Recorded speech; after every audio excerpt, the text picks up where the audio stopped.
Hello everyone, I have come with a nice viral math problem. If you want, you can find answer yourself first. You can write it in the comments. Okay, let's start.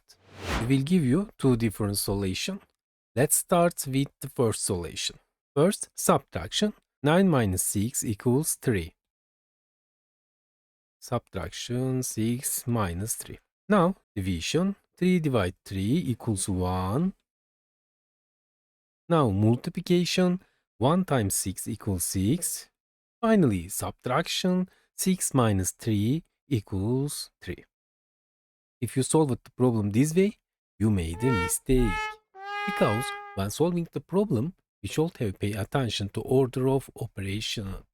Order of operation as lambdas. E stands for parentheses, A stands for exponent, M stands for multiplication, D stands for division, A stands for addition, S stands for subtraction.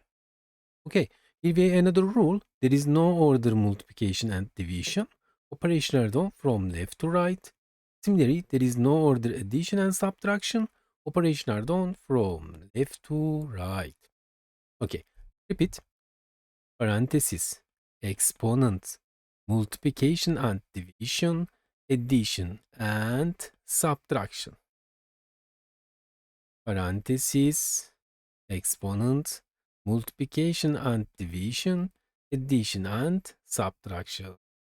Subtraction, division, multiplication, subtraction. First, division and multiplication. Left to right, first division. Okay, 6 divided 3 equals 2. Now multiplication, 2 times 6 equals 12. Finally, subtraction and subtraction from left to right. 9 minus 12 equals negative 3. Negative 3 minus 3 equals negative 6. The correct answer will be negative 6. Okay. Today's we learned the wrong answer and correct answer and rule behind it. I hope it makes sense now. We reached the end of our video. Now solve the question on the screen. Write your answer in the comments. Let's see if you can find the correct answer. Subscribe from the logo on the screen for new videos. You can check out other videos from the boxes next to it. See you in the next video.